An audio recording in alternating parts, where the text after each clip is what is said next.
2025 regular meeting of the Camden County Board of Election Registration is called to order. All members are present. Please rise for the opening ceremonies.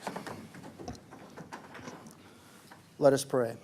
Dear Heavenly Father, as we gather here today, we pray that we are ever mindful of opportunities to render our service to fellow citizens and to our community, exerting our efforts in these areas and on these things upon which future generations can be confident and transparent, free, fair elections that are accurate. Let us continue to be the shining example. Amen. Amen.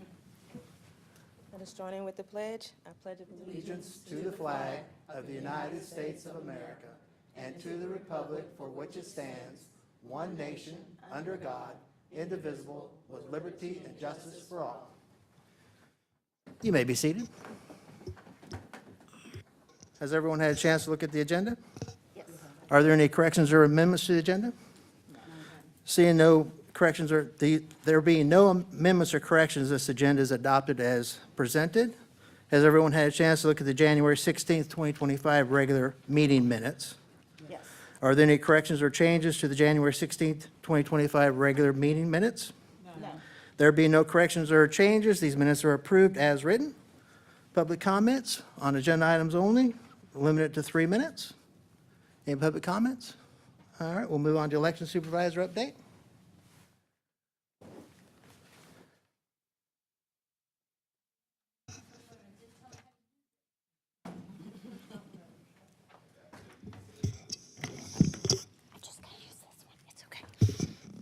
Okay. Good afternoon, everybody. How are you? Good. Good. Thank you. Okay. A few things to go over. Just a reminder, early voting starts Monday at the Annex. We're excited. Hopefully, we will have a better turnout than 6 years ago. That's what we're hoping for. Our last election that we had when we did the runoff in December, I made you aware at the last meeting that I had sent out invoices to the city of Kingsland and the city of St. Mary's. You'll be glad to know that both of those bills have been paid, and we received checks from both cities.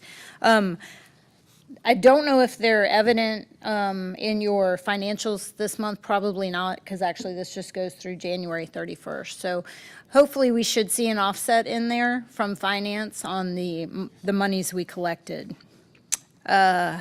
We have been preparing for SPLOST and have the calendar completed with all the poll workers that will be available for all 3 weeks of early voting at 3 different locations.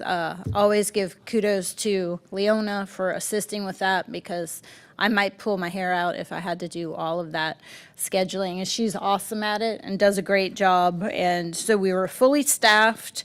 We have trained, given the required training to all the board members. We had a few of you present, so thank you to those that came and attended the training. We did about 60 people, 60 poll workers. And the best part of that, I think that Rock's going to talk a little bit more about, is we had 7 young people, 10th and 11th graders, and that was fantastic to see with the STEP program. We are glad to still have Miss Kelly Stofflet on the board. As of today, we are awaiting an appointment by Judge Sweat on this particular seat. So that's where we are with that. I don't have any more information than that at this time. So Ms. Stofflet stays on the board until we have a new board member appointed by Judge Sweat. We have some Gavrio staff training dates that are available in late April, 1st of May, I believe. They only allotted us 2 slots for that for free, but it sounded like there were some additional slots that will be open for a fee. So if you're interested in that, let me know. They did send out a little agenda of what classes they'll be touching on. It is up in North Georgia, so it's in Dallas, Georgia, a little bit of a hike. But there is training available. If you're interested, please let me know. The last day to register for SPLOST to be able to vote in March elections was yesterday. No, Tuesday, sorry. So Rock's going to go over some numbers with you all. regarding where we ended with our registration, because everything that we have been working on in Jarvis and our voter registration system, we got everybody in that we had in the system through Tuesday, and now we pretty much, we can't move people around. There's numerous counties across the state of Georgia that are holding an upcoming special election in March. So when that happens, you can't switch people back and forth. We do have a case that is going to be heard in front of the State Election Board on Tuesday. If anyone is interested in the information, I think you all receive it via your email, but I'm not 100% certain. We are on the docket for a case involving our Harriet's Bluff precinct back in May, is that right? May of this year, or last year, where we allowed a voter to vote early, very early, before 7 a.m., which is a big no-no. When we recently had the 3 sessions of early voting training, we did incorporate some new procedures in there for training better on that. You would think that people would just know you can't vote before 7, but apparently it's obvious that we needed to say a little bit more about that. And so we did stress that in training, and we've implemented a few other ways as reminders to staff that poll workers that nobody votes before 7 on election day.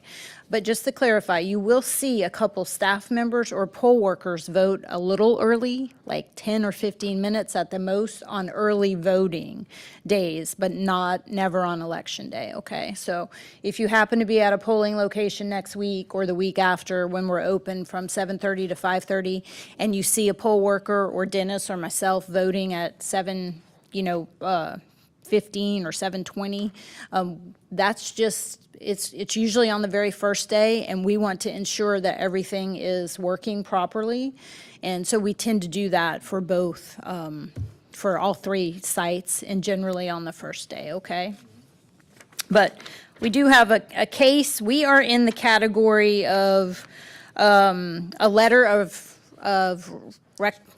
an instruction of, letter of instruction. I was like, I wanted to say recommendation. We're at a letter of instruction,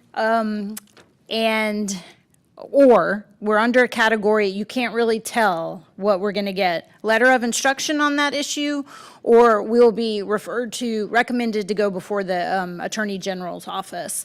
So we hope it's not the latter.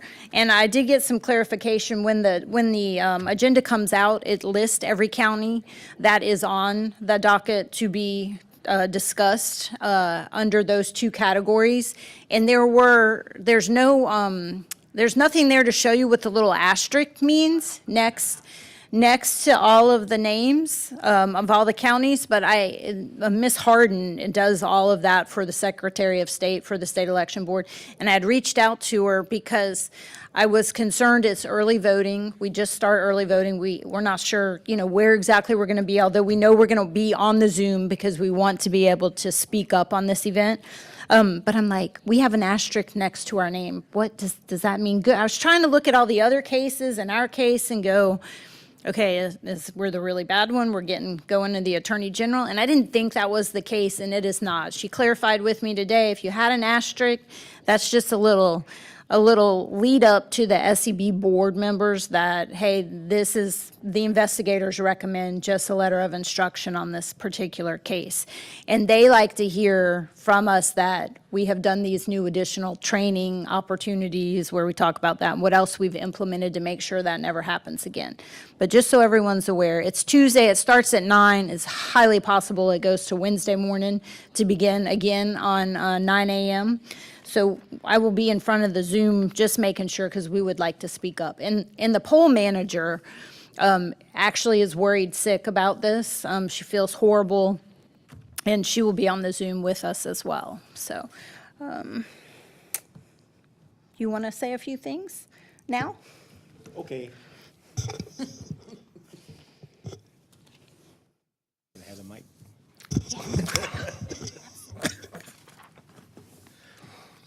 Good afternoon. Good afternoon. With respect to the absentee ballots for this upcoming election,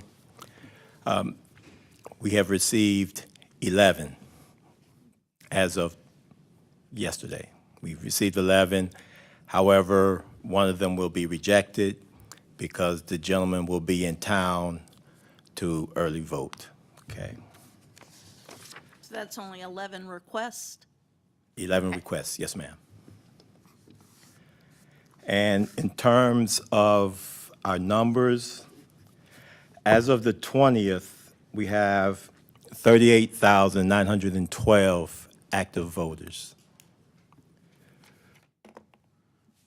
6,619 inactive, for a total of 45,531. Compared to our January 31st numbers, we have a total increase of 72. That meaning I'm sorry, total increase of 72 in active. We've increased in active voters by 72, and our inactives have gone down by 25, giving us a total change of 47. And I guess you might want to know who the largest precinct/polling place would be. Well, let's go precinct. That would be East. Oh, make them guess? Okay, all right. Take a guess. East Kingsland? Okay, who's going to be second? Historic. No. St. Mary's. Agape. Wait, Agape. Agape, Historic St. Mary's, Historic Kingsland. Historic Kingsland, St. Mary's, and Agape. Okay, Ms. Kelly, you're correct. It is Awesome. St. Mary's. Okay, how about the third one? I'm going with historic again. Okay, Historic, What was, The third. third highest. Third largest number by voters. What's the one at the PSA? yeah, I was going to say PSA, but we can't call it, but I'm going to say PSA. Oh, okay. That's Yeah, East Kingsland. that's East That's East Kingsland. Oh, Kingsland. that's East Keys. West St. Mary's? And no, ma'am. So West St. Mary's is. You didn't say it, but That isn't one name. no, that's a name, but that's not it. No, ma'am. I'm going to say Woodbine. South St. Mary's. I know that. Woodbine.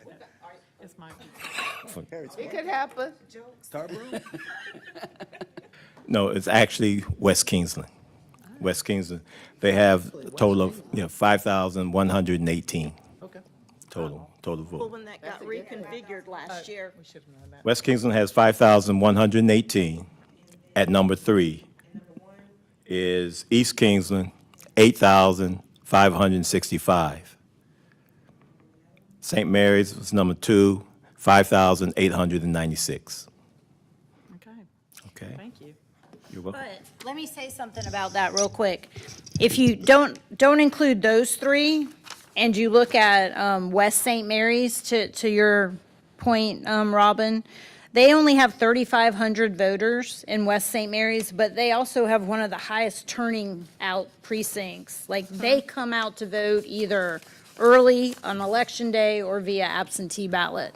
So they probably have the biggest turnout percentage than any of these other guys, although East Kingsland is pretty darn high too. So Dennis probably has the numbers memorized a little bit better. But yeah, so even though West St. Mary's isn't in the top 3, it's a super busy precinct. So as soon as they get the exit 1 development started, that's where they're going to vote also, is at West St. Mary's. So that precinct is going to grow. Yeah, if they're on the east side of the interstate, right? Yes. Okay. Yeah, there's like 1,800 homes going up there or something like that. Okay. And to address the STEP program, and of the 7 students that came to training, we have 3 of them who are scheduled as of today to work during the advanced voting process. Okay? Anything else? That's all I have. You have it? Thank you, Russ. Okay. That's it. no?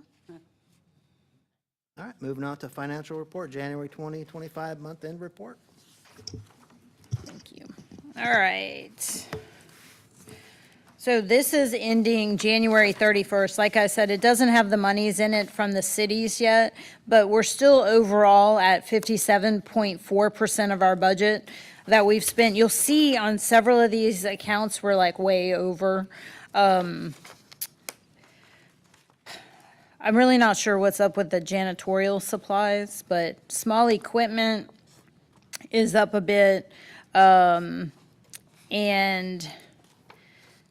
you see like in our, I started on the second page, I apologize, but on the travel account at the top of the second page, I swear I had more money in that, in that to begin with, but obviously, we might have coded them wrong. I do need to double check and go back and look over that because our education and training is wide open still. So I will be taking a hard look at that. And just as an FYI, you'll see the 3,500 there. We will utilize some of that to go to Dallas later in April, okay? If there's, like I said, Robin, your new board member, any of the others want to go for some additional training, I think it sounds like it's going to be possible with space available. Let's see. On the front page, we've got a little more overtime. And then those three categories at the very bottom of contracted services. If you all have any questions about those, let me know. I did want to point out that the cell phone usage is really dealing with our poll pads. When we turn those on for early voting and for elections, we're charged a fee to, what's it called? Cellular data. Cellular data fee. Yeah, we're charged that by No Ink. No Ink is the one who provides the poll pads for us. And since they don't technically connect to the internet, but we need that cellular service to make sure we know that when somebody has cast a vote, they show across the board in all the whole county that they have been to a precinct and voted already. So Yeah, and I'll jump in on that. So the poll pad is not connected in any way to the decision-making process when voting. So it does not contain any information regarding how a person votes or other than in a primary what party they choose. That is the only point of contact that any of our system has with an internet service, and that is simply to make it easier for us to keep people from trying to vote twice. Because once that person checks in, it gets immediately sent up to Jarvis that person has voted at that location, and they are no longer able to just walk into another polling location and say, I'd like to vote here as well. yeah, and so I didn't budget for that because we hadn't been officially told No Ink was going to be charging us for that this year. And the way they did is they lumped several elections into one bill. So that's why it popped up so high here. Also with the advertising, with that required ads that we need to put in the newspaper, I think the reason I am so high here is we had a couple of the SPLOST publications in the last newspaper, and that was quite a large ad that was there. So that's why we're at that. But again, we'll have money coming back from the cities that will help with some of these expenses. And then the printing is the printing of ballots. So again, same thing. Any questions on any of the numbers that you see on the budget? No. Do you know if the IGA lays out what percentage of each city is going to pay for the election? Is it going to be split 4 ways? The IGA for SPLOST? The IGA for split? I don't think it does by percentage, but I'm not sure. I need to verify what that's going to be. Trying to figure out how we can bill them Yeah, and no, make it equal for everybody. right. And I think that's it, Chairman. Any other questions from the board? All right, moving on to unfinished business. I think this item probably needs to be postponed again until the March meeting, and maybe we'll have a full board, or we can go ahead and vote on it today. It's up to the board for the reorganization of the, Do we have any idea when Judge Sweat is going to look at this? I would imagine we'd know something by the end of the month at the absolute latest, if not much sooner than that. Okay. However, can I Go ahead, yeah, go just ahead. say something? If the reorganization is postponed, it would go on the agenda for the certification meeting of the next election. And generally, when we have the certification meeting, we haven't put anything else on that agenda. So that's just an FYI. I mean, I think the certification for SPLOST should be pretty cut and dry.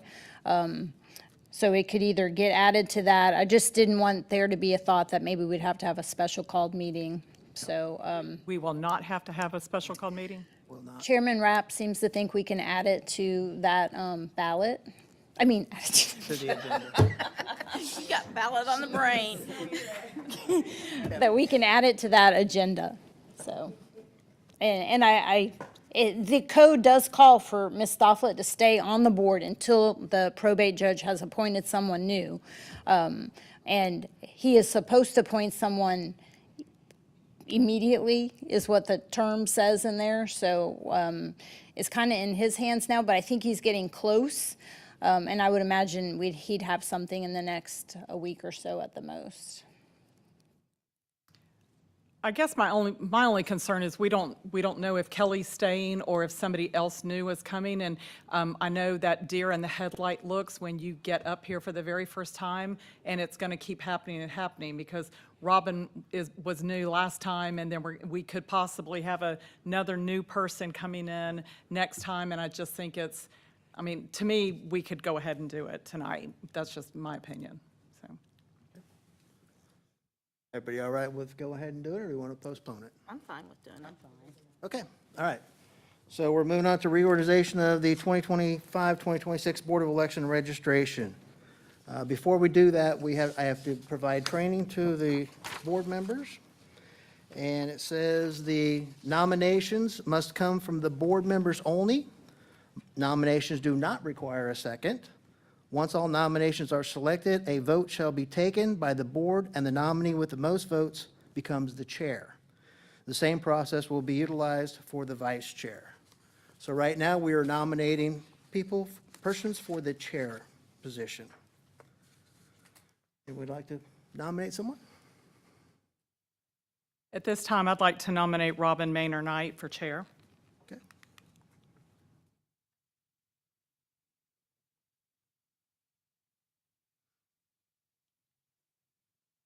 Any other nominations? I'll nominate myself.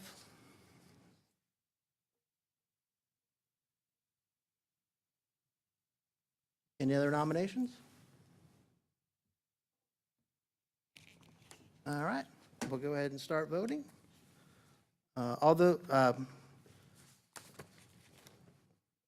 District 4, how do you vote?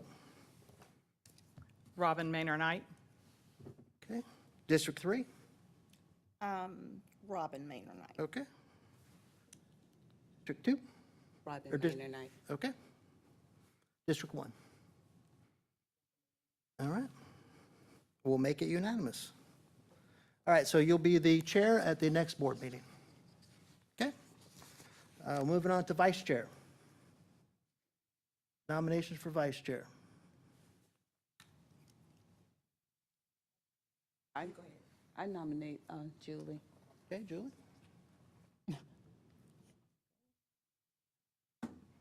I guess it'd be appropriate this time for me to go ahead and nominate Claire Harden, right? Claire Harden? Okay.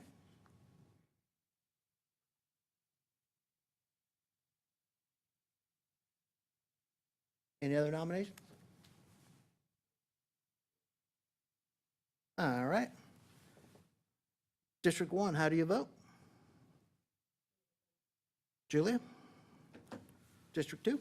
Julie. District 3? Julia. District 4? Claire Harden. You didn't have to stick with it. I'll vote for Julia. All right, so starting the March meeting, it'll be Robin Maynor Knight as the chair and Julia McCullough as the vice chair.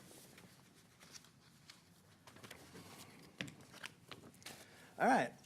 Can we speak before the next piece? Yes. I do want to say, I came on this board about 2 years ago, and Kyle, your leadership on this board has been unprecedented, and I just want to thank you for that. I love that during elections that we're able to get new people in and new ideas in, so I just want to say thank you for your time. Try to do my best. Anybody else? All right, moving on to new business. Student teen election participant update. Okay.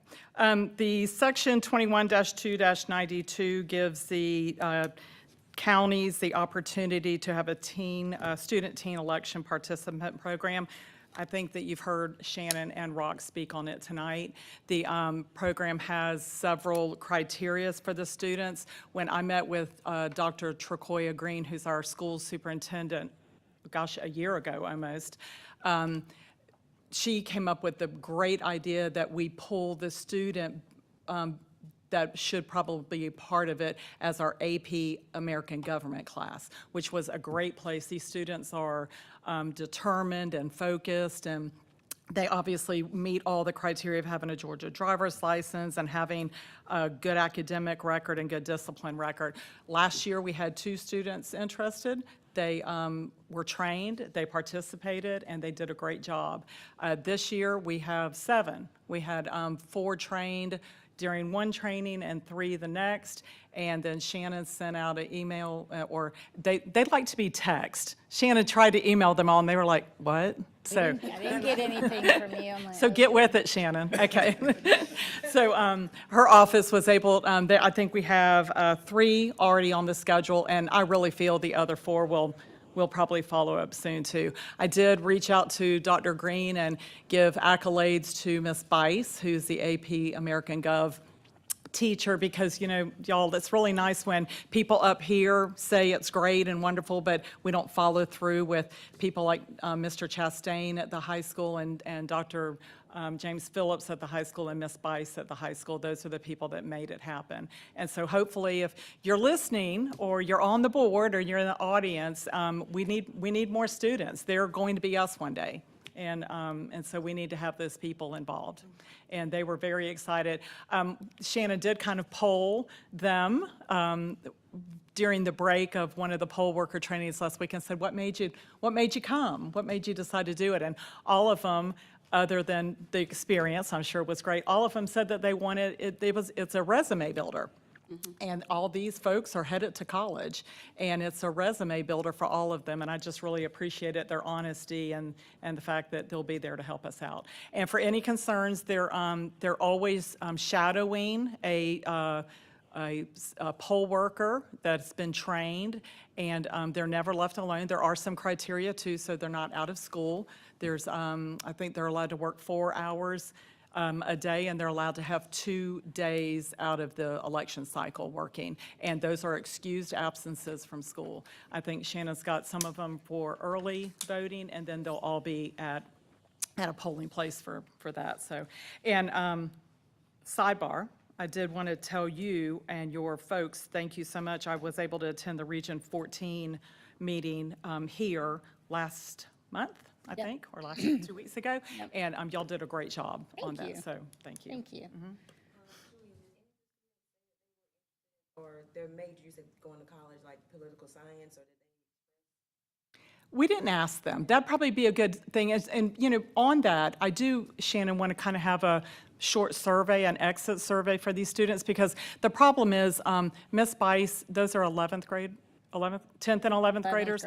So they're only able to serve a time or 2 before they're gone, and certainly while they're in the AP American Gov class. And I think an exit survey from them to find out exactly whose interest we're grabbing and the pros and cons and things that they saw we might be able to grow from would probably be a good idea. Yeah, no, that's a great idea. And they bless them, because they came into a 4-hour-long training, and I was speaking Greek to them. They weren't introduced to, we did BMD introductions and poll pads and talked about that at the end So they were like, what's a BMD?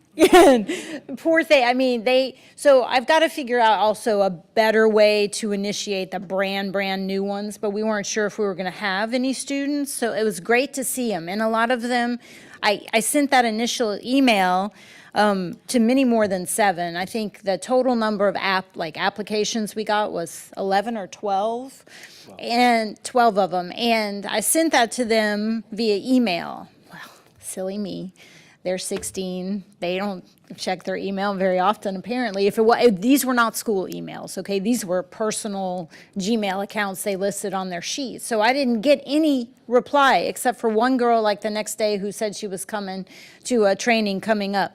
Everybody else just showed up, and I was like, whoa, get some more chairs. Let's make sure we have everything we need for them. But they were excited, but they were still seemed to be excited at the end after the 4 hours of training when they didn't understand most of the time probably what we were talking about.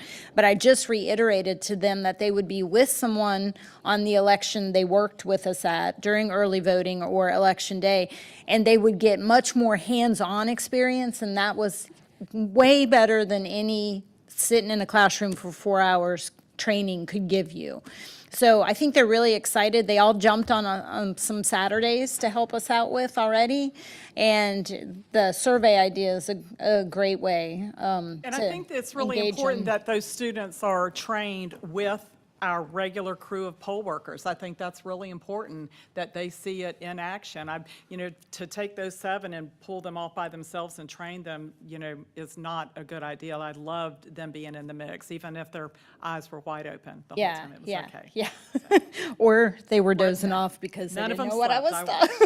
was talking about. Thank you to the school board, Yeah. certainly, for continuing this program, and we'll keep it up as we are able. Yeah, thank you, Dr. McCullough, for reaching out again to Dr. Green and her people at the high school. They're a big help to get us here, and Miss Bice has been awesome in reminding the students in the morning when she has them in class to check your email, or did you see what Shannon sent you, or when are you going to work? So she's been great about that. All right, anything else? All right, moving on to training. We're going to do this on early process and absentee ballots. Since how we only have 11 absentee ballots, this is going to be a pretty quick training because we're only going to have one session. So we're looking at SEB Rule 183-1-14.14. Next, who's got the clicker? Or I can do it. All right, basically it says no cell phones, no communications while we're doing absentee ballots in the room. No person shall tally or tabulate or estimate or attempt to tally or tabulate while we're doing the process until close of polls on election day. Next. Basically, no person but election officials are allowed to touch a ballot. And at least 3 persons who are registered, deputy registers, poll workers, or absentee ballot clerks have to be present at all times while we're processing. Next. Okay, outer envelope shall be opened in such a manner as to not destroy the voter oath signature. And the best way to do that is to open up the bottom of the envelope, not the top. Can I say something? Yeah, go ahead. Can I say something about that real quick? We did talk about this in training a little bit because when voters come in with their absentee ballots to the Kingsland Annex where our drop box is, oftentimes what we've learned is, we want to make sure that what's under the flap is filled out properly. Because if it's not, and we don't find that out until we get it back to Woodbine, then that ballot has to be cured, and that takes additional time. So what we were doing in these last several elections with absentee ballots turned in, and y'all chime in if I'm missing something, we would kind of look at the ballot, you kind of fold, The envelope. envelope, I'm sorry. You'd look at the envelope, I have ballots on the brain. I'm And you see, sorry. this is why we're making the change here. Yeah. So we kind of would have to squeeze that outer envelope to be able to see if there was ink on the inside that they had completed their date of birth, their signature was on there. So that doesn't look good. The optics of that is not really appropriate in the middle of where people are walking in. We didn't want it to look like it was a bad thing, because we're not looking at anything bad. But what we suggested in training, or what we've said, this is the way we're going to do it now in training, is that when a person comes in with an absentee ballot, they bring it into the office right there at the Kingsland Annex, and they explain to whoever's bringing that ballot in that they would like to perforate that seal on the back, so that we can ensure that the proper information is there before it goes up to Woodbine to be processed. And do that in the area, yeah, the privacy of that office space, where not everybody can see us going, what does that say? And then also the person knows that what we're doing and why we're doing it, so that it would be legitimate. So, and then we have each poll manager is responsible for doing that, and they have to sign in the ballots that came in and who dropped them off, and date stamp that. So if we have any questions or concerns, we can go back to the individual that took care of it that day. So we, unless, I didn't see anything in the code that said we couldn't perforate beforehand. We're not opening the ballot, but if you should find something in the code, Just obviously. thinking if a relative brought it in and we perforated it and it had to be rejected and cured, we've already opened the ballot up. We've already opened So, the envelope. Yeah. We've already opened the envelope. I'll jump in. Yes. So the perforation that she's referring to is a standard procedure that we do in the office, regardless of if a family member is bringing it in, or if another person is, or if the person that's doing is bringing it in. This is standard procedure in the office. In the office, we're able to more freely just open the perforation, only the perforation, not where you can see the ballot, so you can see the signature and the driver's license number and things such as that. This is just empowering our poll managers to do the same. And at that point, if there is an issue, they would call us, and we would get involved just as we would do if this was taking place in our office.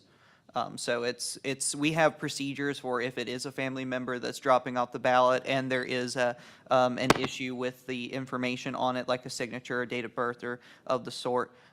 So we would just follow those same procedures that we already follow in the office. It's just that extra step of the poll officer having to contact an office member. Okay, I just want to clarify, if we didn't have that procedure in place, what would happen? So you open it up at the time, and then it doesn't have the information on, then what has to? Like, say we get one of those in the mail like that, Right. and we're like, oh, shoot, we can't do anything with this, then that ballot has to be cured. So we always give a courtesy phone call to the voter. We're not in a county that's big enough that we can't make that effort to give them a call to see if they can straighten out whatever needs to be cured. So we allow them an opportunity to come to our office to cure that ballot, and if that is not an available option for them, we return the ballot to them. They also have to sign a cure affidavit and stuff like that. So that same policy, like, they would still have to sign the cure affidavit in the annex office as well. So you're going through the same procedure, just in a private setting, Right, basically? And- right. Yeah. Right. And we just don't want that. I mean, generally, we're handed ballots, on the ballot envelope with the ballot in it in the office. And when people come to drop off their absentee ballots here, they're handed to us. We do the same thing here, but we also process here. So there's a reason they went to Kingsland to drop off that ballot, I feel. And so if we can catch them while they're still there, it kind of saves us, and we want to make sure that voters' vote counts. So we can go ahead and nip that in the bud before they take off, because generally it is the person dropping off their ballot. Sometimes, of course, it's a family member. So we would have to get the affidavit and all that into place then. And we don't want to experience like the worst case scenario where a person comes in, they drop off their ballot in the drop box, and then we get it back, they didn't sign it. Right. And on their application, they didn't provide us with any contact information other than their address, at which point then we have to put it in the mail, that, hey, your ballot needs to be cured. And, with how the United States Postal Service was with the November election, we don't feel very confident that if we were to mail a notice, that it would be received by that person in time for them to contact us, especially say if it happens during the last week of advance voting. Thank you. And I wanted to make you all aware of that, just because you might be in the annex when when an absentee ballot comes in, I wanted you to know of our new procedures. They must be in the privacy of the office, and the poll manager's got to explain to them what we're about to do and make sure they have consent and all that good stuff. So looking at 21-2-386, paragraph Bravo, I would recommend that you make the poll manager a clerk, an absentee ballot clerk, because it specifically talks about registers and clerks and how they're to handle the absentee ballots to validate them. Well, what they're signing off on, though, is they're already higher than a clerk when they're there as the manager. But I would make them an absentee ballot clerk in writing. Okay. Okay, It's a we'll look into, simple- we'll look into that, It's a how to do simple- that. I'd, you're appointed, I'd also jump in to say that the poll manager themselves is not validating at that point. The Yeah. validation process still takes place in the They are- office by our clerk. The poll manager is just informing them that, hey, you can still put this in the drop box. It's just you're going to have to go through the cure process if you put it in the drop box. I'm checking this out as a courtesy to you to ensure that you don't have this issue down the line. I would just say, look at 21-2-386 Bravo and make sure we're doing it the way it needs to be done per the code. Okay? Okay, thank you. And sorry to interrupt your training. Okay, that's fine. All right, next. All right, most batches will be in a batch of 11, or 10 this time, maybe. Okay, good. We make sure that we count all the outer envelopes and put them on the reconciliation sheet. And then, once we open up the outer envelopes, they're removed in a manner that doesn't mess up the oath or the signature. And the empty outer envelope shall be removed from the table and retained for 24 months. At that point, we can open up the inner envelopes and remove the ballots, and we'll also count them again. Yep. And then the absentee ballot shall be scanned on a ballot scanner. The batch number assigned by the ballot scanner shall be recorded on the reconciliation form for that batch. Next. And then successful scanned ballots shall be bound together. Photocopy of the reconciliation form, and the officials who scanned the ballot shall notate on the reconciliation form the batch number and when it was scanned. And we can have more than one batch in the same container. They just have to be physically separated. And a security seal that contains the identification number shall be placed on the container, the batch numbers, the number of scanned absentee ballots in each batch, and the security seal number shall be recorded on the container. And then completed original copies of reconciliation form shall be retained by the election superintendent for 2 years, but we provide them to the election supervisor for retention as the election supervisor for the election superintendent. And make sure that we cannot leave any unopened or any opened absentee ballots without scanning them. They have to be scanned the same day. And then torn, bent, or defective ballots. This just talks about duplication team. And they have to be oathed in. Everyone will sign in. Everyone will get an oath if they're going to be on a duplication team or vote review panel. And this talks about vote review panel. Any questions? Pretty cut and dried. We've been through it a lot the last, Oh, in yeah. the last year or so.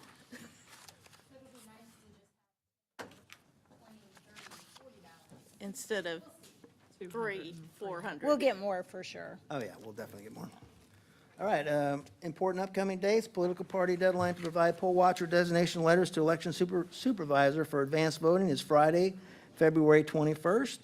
Advanced voting begins, and first day to issue absentee ballots for March 18th special election is Monday, February 24th. Early processing of absentee ballots is going to be Wednesday and Thursday, March 12th and 13th. from 10 to 4. As needed processing will continue on Saturday, March 15th, Monday, March 17th, and Tuesday, March 18th, with times to be determined. So we're going to be to the first day, to the second day. We good with that? No. No. All right. Election day will be Tuesday, March 18th, 2025. All polls will be open 7 a.m. to 7 p.m. Early tabulation is Tuesday, March 18th, 2025 at 5 p.m. at the election headquarters. And our next regular board meeting is Friday, March 21st at 3 p.m. That'll be a pre-certification and certification meeting. And then additional public comments. Can I add just one more thing before public comments, please? I did, I believe Leona put a new schedule in your binders with the appropriate date for the November meeting that Ms. Beckham brought up last time. Oh, thank you. So I wanted to make sure that was noted, that you all have that on your calendars accordingly.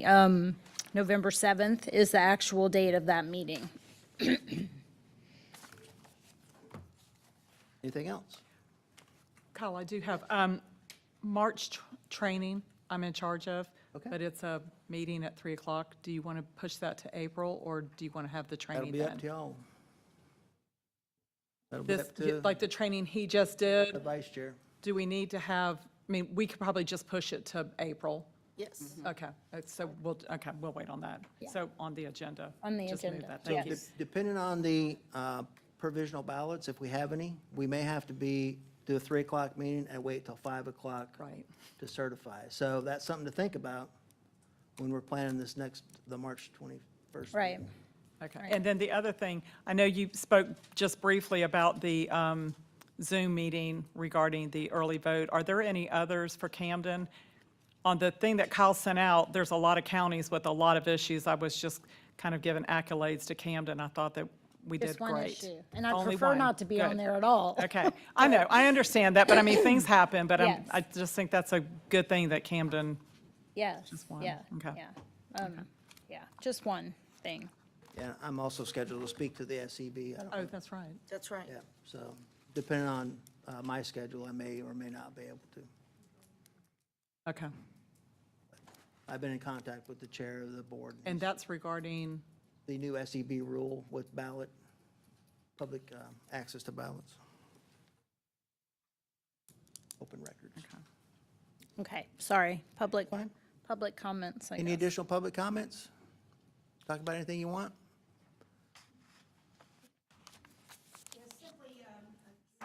Yeah, could you turn on your microphone, please? Okay. Well, it's for Well, the, it's it's for for the the audience. recording. Okay, all right. Just a point of clarification, with the absentee ballots, all absentee ballots that come into the annex, all of them will, the perforation will be, so poll watchers will know what's happening.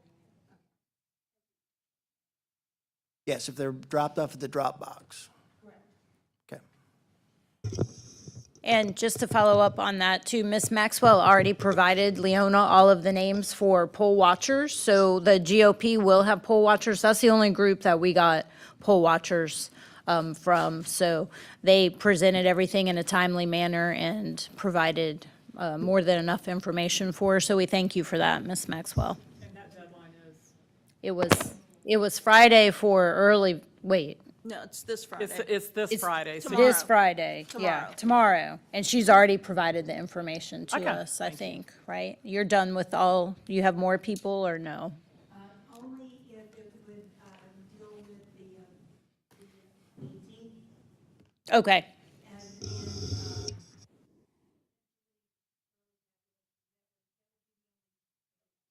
Thank you. Okay. Yeah, so the only thing I'll add about that for vote review panel and duplication team, if it's a nonpartisan election, the actual Superior Court judge determines who's going to be on that team, so we normally provide him names. If there was a candidate on there, the Democrats and Republicans would be part of that team. Okay, thank you. Any other public comment? All right. I just had one question. When's the last day for anyone to request an absentee ballot? March 7th, yeah, March 7th. 11 days prior to the election Okay. is the cutoff. Okay, anything else? And I will say one more thing, I'm sorry. And we are advertising the election and the ballot to inform the voters, because there's a lot of people that don't know that there's an election coming up, or what it's for. So it has been in the Coastal Shopper, in the Tribune, and obviously it's on our website as well. So we're trying to just get the word out so that we can have more than 2,100 people show up to vote for this election like we did 6 years ago. So we have put a sample ballot out and all of the advanced voting dates as well. So just remind your people, go check it out. Thank you. That's all. All right, if there are no objections, this meeting will now adjourn. Since there is no objection, this meeting is adjourned.